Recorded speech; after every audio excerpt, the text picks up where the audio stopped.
Jackie back for another episode of A Purposeful Pop Life. How are you today?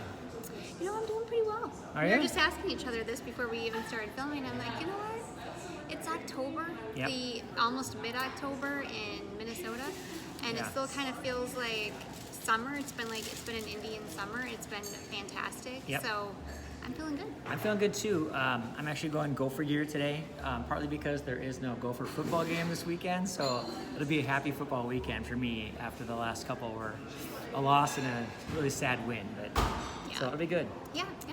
Well, let's talk about some pop culture today. I brought along a book. I thought it was worth bringing it along. It's called Good Guys Love Dogs, and I agree because when I first met Brett, he was the only 20-something-year-old man I knew who owned a dog. Oh, yeah, I And know thought, yeah, he owned a dog. What kind? It was a curly-coated retriever. Okay. Yeah, I didn't really like the dog. I love dogs. I didn't like that one. It was shed a lot. Yeah. But it's right. I was thinking in my mind, if he has a dog and can take care of a dog, then that's kind of very paternal of him. It is. And so this is a great book. I'm not going to go into detail about the romance, and it's a romantic book, but it's very sweet. Is it an easy read? I mean, It's super easy. Okay. I read it in a day, honestly. Okay. I read at night for about an hour or so, and it took me 2 hours to read it, because I'm really fast too, because I read so many books. But anyway, it's a couple, kind of a small town girl gets together with, big city guy, and they both have teenage children, so they kind of relate in that way. Although the teenage children, the daughter's kind of has a crush on the son.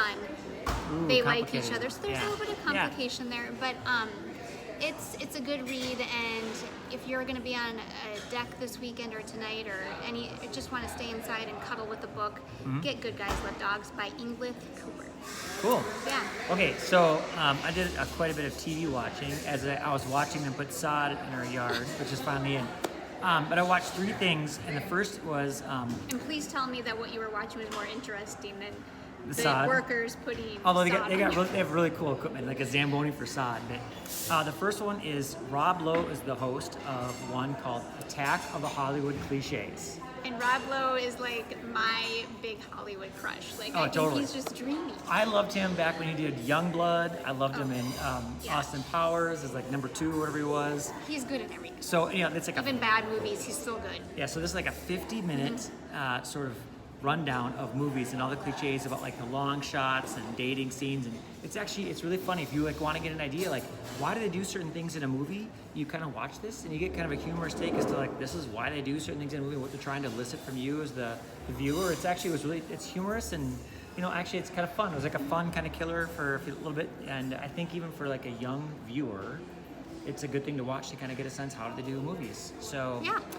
Attack of the Hollywood Cliches. The second one I watched, I was trying to find something Halloween-y, and I found one called The Undertaker Interactive. Now, The Undertaker, I know, he's a WWE or F wrestler guy, and his whole shtick is he's the Undertaker, takes your soul. Anyhow, so he's got this thing where these 3 other wrestlers come in. I know, this is totally not your thing. I would never. And it's okay, but it's a Mad Lib movie, right? You Yeah. kind of pick your scenes. If you are 12 or 13, or if you are a WWE fan, you might like it. I thought it was awful because it was too slow and it was really cheesy, but that's kind of the deal, right? I think So- all Halloween movies are. Yeah, cool, but that's Halloween. That's Halloween. And Yeah. I don't like them, to be honest. I never watch them. I know there are some ones that I started watching. I don't know if did you see The Manor and Madres? Yep. Those are both on Amazon. Yep. They're new. They just came out. I started watching both. I couldn't even do it. I just cannot stand Halloween. So I'm going to movies. watch a movie this weekend or Uh-huh. early next week, and it's called Grow Up Tony Phillips, and it's a coming of age story with I think his name's Tony Phillips, and he is obsessed with Halloween and he doesn't want to let it go. And his friends and his mom are like, "You got to let this go, dude. You're 19." He's like, "But it's my thing." So it's a coming of age story, but it's around Halloween. So I think it could be kind of a blend of the season plus Sundance type stuff. So I'm gonna try and give that a shot. I think that'll be a good one Yeah. to review for next week. We are going to be including a lot of Halloween, flicks. So, what's out right now is Madres Yep. on Amazon, and The Manor. And Huluweenie or Halloween. Huluweenie, They have like yeah. all the Halloween movies out there. We've seen a bunch of them, but they're fun. So I check that out If too. you like them, you should definitely watch them. I will not be watching them. Bradley will, I so love he'll be them. reviewing some of them Yes. for you. I'm going to stick to more of the things I like drama and romance and all the goodness of fall. So speaking of drama, last episode we talked about The Maid. And So good. I have watched now 7 episodes, which is now a new record for me on my own to watch them.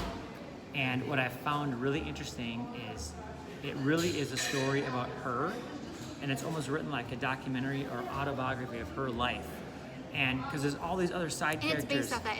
It's based off a memoir. Oh, yeah. So there's like the guy Daniel up front. I'm like, I want to know more about him. And then there's this rich lady who is in the scene, and I want to know more about her. But they like kind of like leave because she kind of is going through these people. She's discovering herself and how to get along.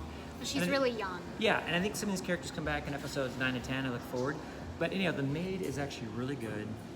And if you want to get into a character and see how she sees the world and people coming at her, it's really good. And like I said last week, they address the issues of poverty and economic challenges, single motherhood, and they address these things in a really delicate but honest, raw But way. realistic Oh yeah, way. and I think it's really nice. So And how she's handling her situation is very realistic too. Like, Yeah.